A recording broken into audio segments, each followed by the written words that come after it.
नमस्कार साथियों, स्वागत है आप सभी का नालंदा आईएनएस यूट्यूब चैनल पर। आज के इस वीडियो में हम फिर से लेकर आए हैं आपके लिए एसएससी जीडी में पूछे गए कुछ और बेहतरीन सवाल। कह रहा है कि 58 की पावर 29 को 5 से भाग देने पर शेषफल कितना होता है। मैक्सिमम लोगों ने इसको गलत तरीके से किया है। देखिए 58 की पावर 29 है अपॉन 5 है।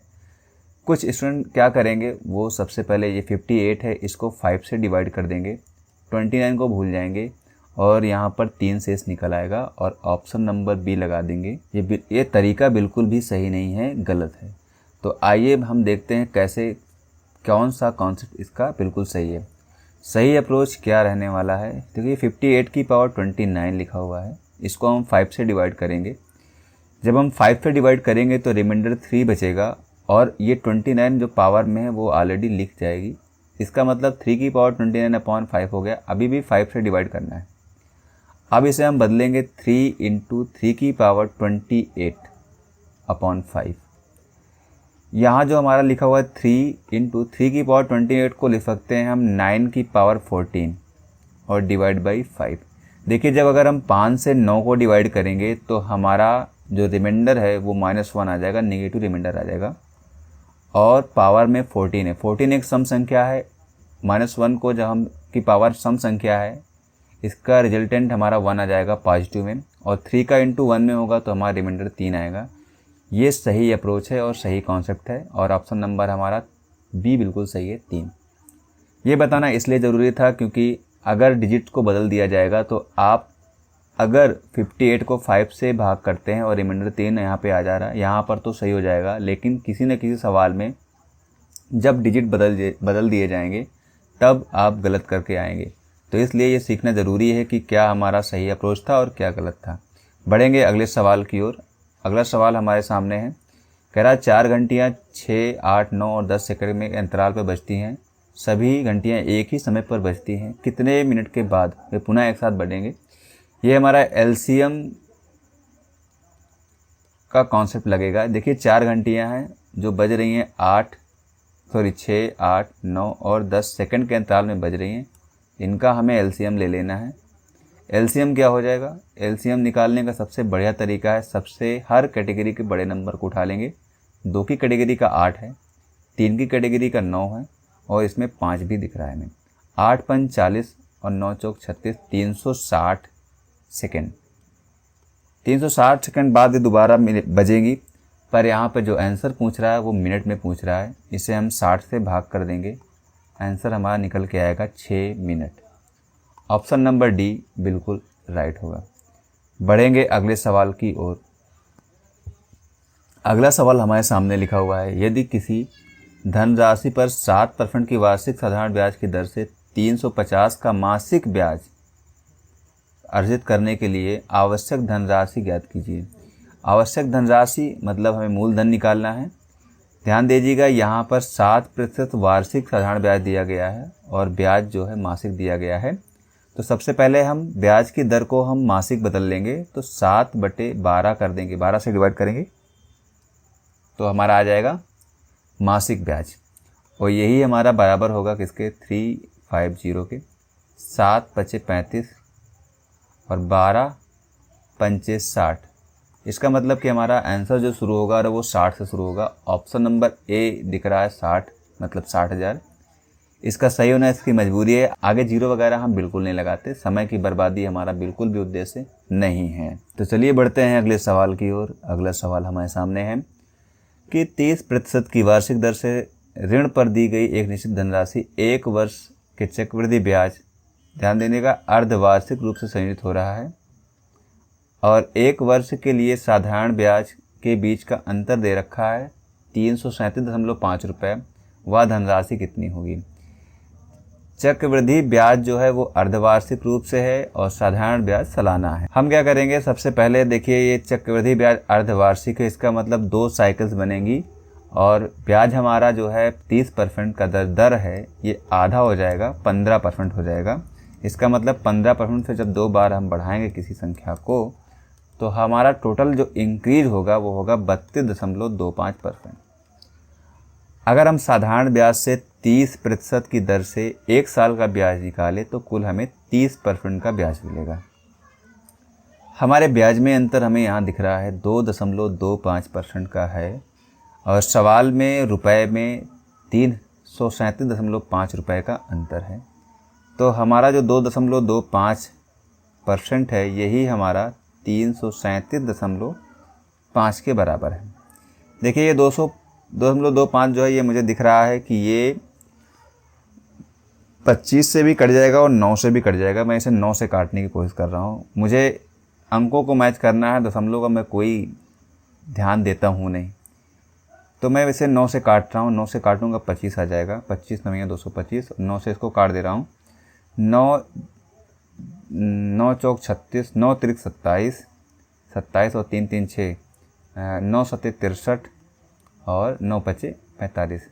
अब हमें 100% निकालना है, इंटू 4 कर देंगे इधर, इंटू 4 कर देंगे इधर, तो आ जाएगा हमारा 5 चौके 20, 2 7 चौक 28, 28 2 30, 3 और 4 3 12, 3 15, मतलब 1500 जहाँ दिखेगा वही हमारा आंसर है। ऑप्शन नंबर बी में दिख रहा है गहरी भरी आंखों से, तो ऑप्शन नंबर बी हमारा 15,000 बिल्कुल सही होगा।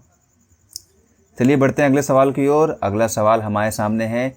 ये सवाल आसान है, मुझे पता है, लेकिन मैंने इस सवाल को इसलिए लिया है ताकि आप जो है कॉन्सेप्ट को रिवाइज कर सकें। कह रहा है प्रथम 31 विषम संख्याओं का औसत कितना होगा। विषम संख्या कह रहा है, ध्यान दीजिएगा जब भी विषम संख्या कहे तो जो नंबर पूछ रहा है 31 का कह रहा है, इसका मतलब औसत कितना होगा, 31 होगा। ऑप्शन नंबर बिल्कुल सही है। लेकिन अगर ये कहता कि प्रथम 31 सम संख्या, तब क्या करते, तब हम इसमें 1 जोड़ देते और आंसर हमारा 32 होता। तो ध्यान दीजिएगा, अगर विषम कहेगा, विषम n संख्याओं का औसत, तो n ही होता है। लेकिन अगर कहे सम n संख्याओं का औसत,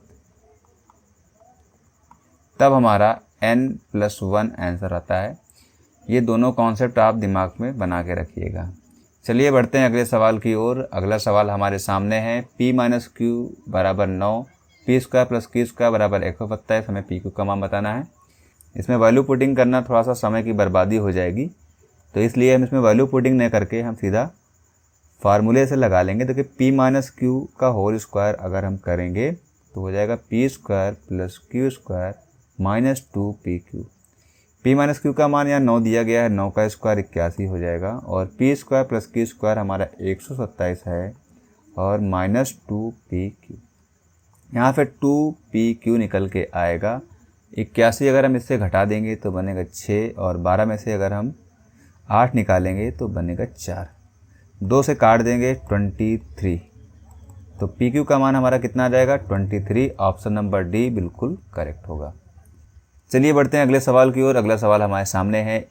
सीमा एक काम को 120 दिनों में पूरा कर सकती है, अंजलि उसी काम को 144 दिनों में पूरा कर सकती है और सोनिया उसी काम को 180 दिनों में पूरा कर सकती है। यदि वे तीनों उस काम को एक साथ मिलकर करते और उन्हें 3300 रुपये भुगतान किया जाता, तो भुगतान में अंजलि का हिस्सा बताना है। देखिए ये सवाल को आप कैसे करेंगे ये तो आपको ही पता है, लेकिन मैं कैसे करूँगा मैं आपको बताता हूँ। मुझे चाहिए क्षमता का रेशियो, क्योंकि जो पैसा का बंटवारा होगा वो क्षमता के अनुपात में होने वाला है। क्षमता कैसे निकलेगी, जब हम 1/टाइम टाइम करते हैं तो क्षमता निकल आती है। इसका मतलब कि ये कि सीमा की क्षमता अगर हमें लिखनी है तो 1/120 का रेशियो 1/144, ये किसका, अंजलि का है।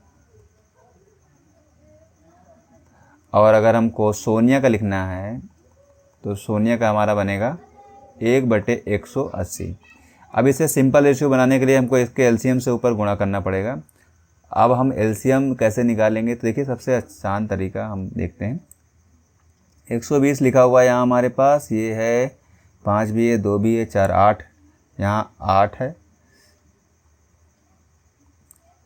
3 भी है और 5 भी है। यहाँ अगर हम देखें तो 12 में 144 होता है, मतलब 4 चौके 16 है, 9 है, ठीक है। यहाँ पर अगर हम देखें तो 9 दूना 18, 2 4 मतलब 9 है और 2 2 4 है और 5 भी है।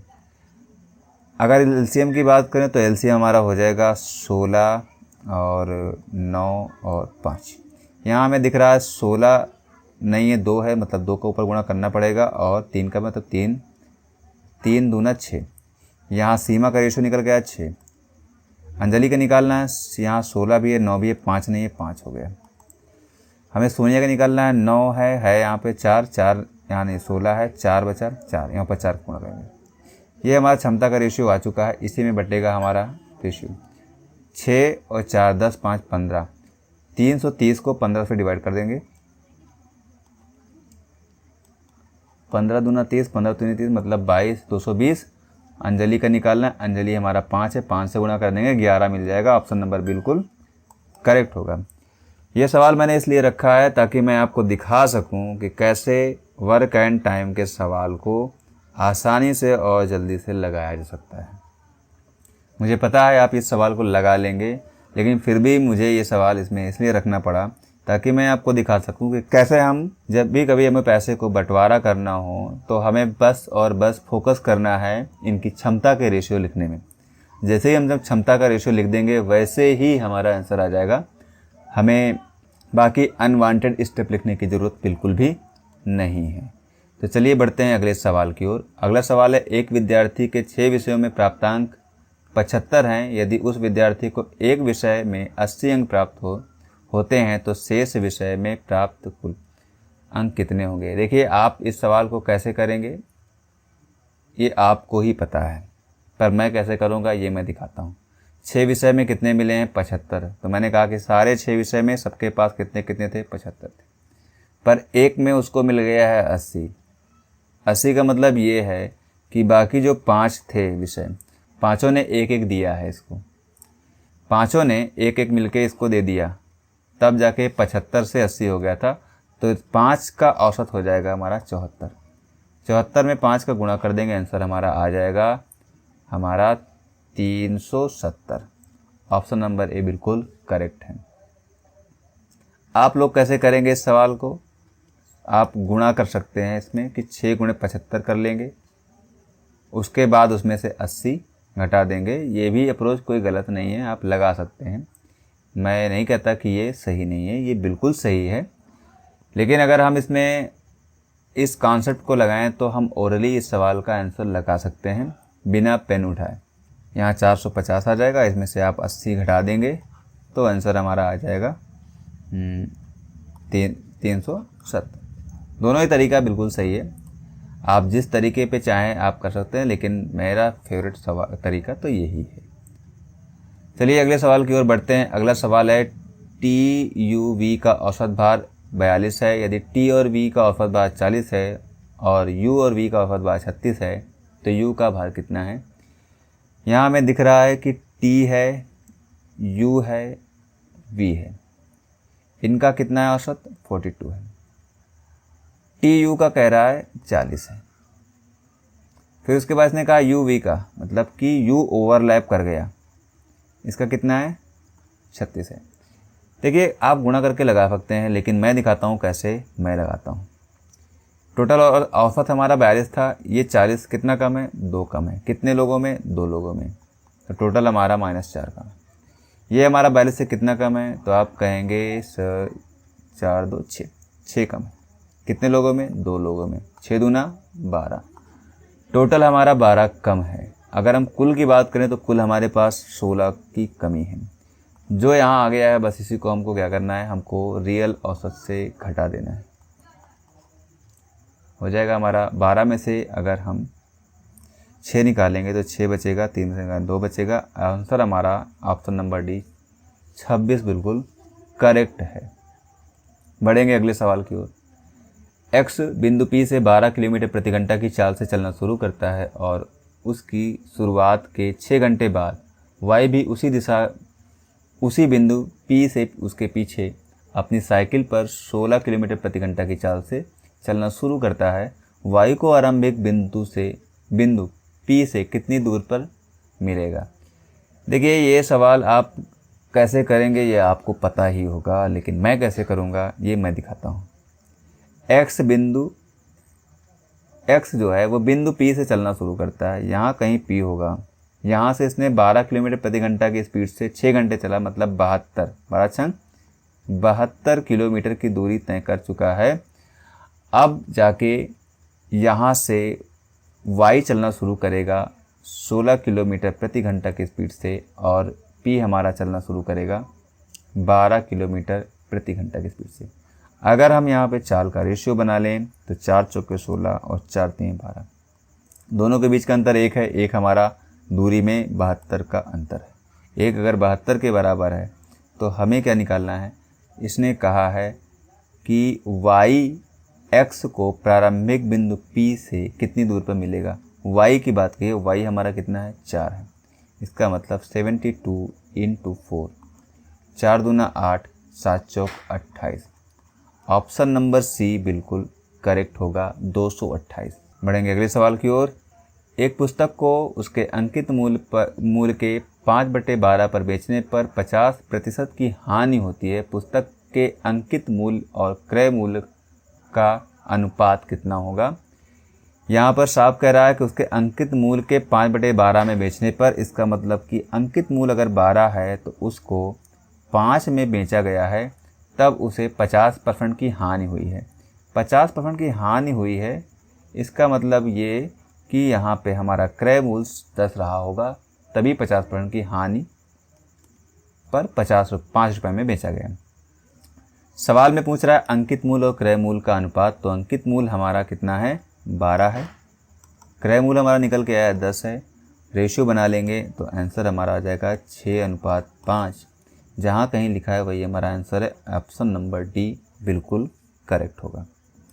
बढ़ेंगे नेक्स्ट सवाल की ओर। अगला सवाल हमारे सामने है, 4 संख्याओं का औसत 24 है। प्रथम 2 संख्याओं का औसत अंतिम 2 संख्याओं के औसत से 2 गुना है। अंतिम 2 संख्याओं का योग क्या होगा। 4 संख्याओं का औसत 24 है।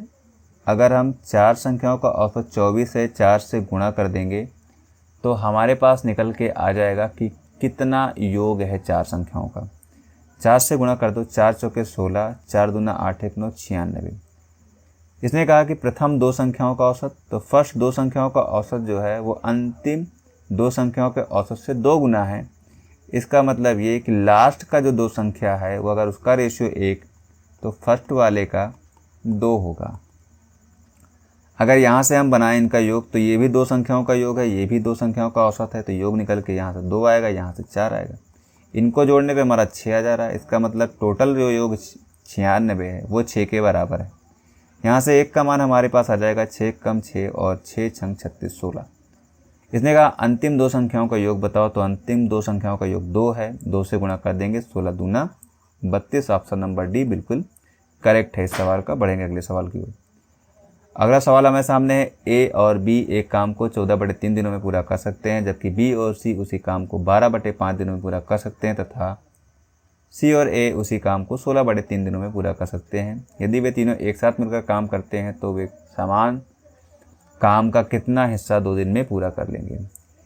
सिंपल सा सवाल है, थोड़ा सा आप फ्रैक्शन देख के घबराहट महसूस कर सकते हैं, बाकी ये बिल्कुल सा सिंपल सा सवाल है। ए और बी मिलकर कर रहे हैं, बी और सी मिलकर कर रहे हैं, और सी और ए मिलकर करते हैं। इसका है हमारे पास 14/3, 12/5, 16/3। एलसीएम, जब भी फ्रैक्शन का एलसीएम निकालते हैं तो अंश का एलसीएम निकालते हैं और हर का एचसीएफ निकालते हैं। इनका एलसीएम निकाल लेंगे। एलसीएम हमारे पास आ जाएगा 16 और यहाँ पर 16 3 48, 48 × 7, 48 × 7 कर देते हैं, इनसे मिल जाएगा 7 × 5 = 35, 350 और 7 दूना 14, घटा देंगे 6 और 3 336। यहाँ 14 पे डिवाइड करेंगे, 14 दूना 28 और 14 चौको 56, 24 × 3। यहाँ पे 12 से कर देंगे 12, 12 दूना 24, 12 दूना 24, 24 6 12 8 96, 28 × 5। यहाँ इसमें हल कर लेंगे 16 से, 16 दूना 32, 16 कम 16, 21 × 3। इनको हल कर लेंगे 24 3 72, इसको आ जाएगा 140, यहाँ पे आ जाएगा 63। सबको जोड़ेंगे 3 2 5 और 6 4 10 10 7 17 ऐसे 1 2 और ये हमारा पूरा आ गया 2 2 2a plus b plus c का मान। तो यहाँ से a plus b plus c आ जाएगा 275/2। इसने कहा है ये तो वे समान काम का कितना हिस्सा 2 दिन में पूरा करेंगे। 2 दिन में काम कराना है तो 2 से 2 कट गया, 275 करेंगे। पूरे काम का पूछ रहा है, इसका मतलब 275/336 हमारा आंसर होगा, ऑप्शन नंबर डी। थोड़ा सा कैलकुलेटिव था, और जब भी सवाल में कैलकुलेशन आती है तो आपको याद आता है कि भैया कैलकुलेशन भी अच्छी होनी चाहिए। तो इसलिए एक छोटी सी एडवाइस है, कैलकुलेशन की प्रैक्टिस करते रहें। गुणा भाग जोड़ घटाना ये सब कुछ आप डेली बेसिस पे करते रहें, खूब सारी प्रैक्टिस करते रहें, ताकि एग्ज़ाम में जब भी कोई भी सवाल कैलकुलेटिव आए आपका हाथ कांपे ना और अच्छे से कर पाएँ। बढ़ेंगे अगले सवाल की ओर। 2 वर्ष के लिए 22,000 रुपये पर प्राप्त चक्रवृद्धि ब्याज अर्धवार्षिक रूप से संयोजित कितने रुपया है? वार्षिक ब्याज की दर बताइए। देखिए अर्धवार्षिक रूप से 2 वर्ष का, इसका मतलब 4 साइकिल बनेंगे। ये ब्याज को हम मूलधन में जोड़ देंगे तो मिश्र धन बन जाएगा, क्योंकि हमें निकालना है ब्याज का दर निकालना है। तो दर निकालने का कॉन्सेप्ट है हमारे पास। यहाँ पे 4 बार लगे तो 4 रूट लगाएंगे और मिश्र धन बटे मूलधन करना है हमें। तो पहले मिश्र धन निकाल लेते हैं। मिश्र धन के लिए दोनों को जोड़ना पड़ेगा। जोड़ लेते हैं 2 2 4 1 5, 2 2 4 1 5 जोड़ देंगे, हो जाएगा 3 2 210.2 अपॉन 22000। ठीक है, यहाँ से अगर पॉइंट हटा देंगे तो यहाँ आ जाएगा हमारे पास 0। 22 से काट देते हैं, 22 से काट देंगे तो 22 1 कम 22, यहाँ आ जाएगा हमारा 10 और 102 हो गया। 22 4 बार जाएगा, 4 बार में तो हो जाएगा 4 दूना 8 8 और ये 12 2 14 और ऊपर। अब इसके बाद जाएगा हमारा 6 दूना 12 6 दूना 12, 6 बार जाएगा, 6 बार जाएगा। अब देखिए हमको तो मिल गया, लास्ट में 4 1 भी जाएगा। ये हमारा आ गया जाके 4√14,641 अपॉन 10,000। ये हमारा 11 का घात 4 है, 11 आ जाएगा। यहाँ से ये हमारा 10 है। यहाँ पे हमारा आ गया आंसर कि 10% का रेट है, लेकिन क्योंकि ये हमारा अर्धवार्षिक था तो इसलिए हमको वार्षिक ब्याज की दर चाहिए, तो इसका दुगना हो जाएगा और आंसर हमारा होगा 20% का इंटरेस्ट रेट। ठीक है, थोड़ा सा ये अच्छा सवाल था इसलिए ध्यान देना, ये 20% हमारा आंसर होगा।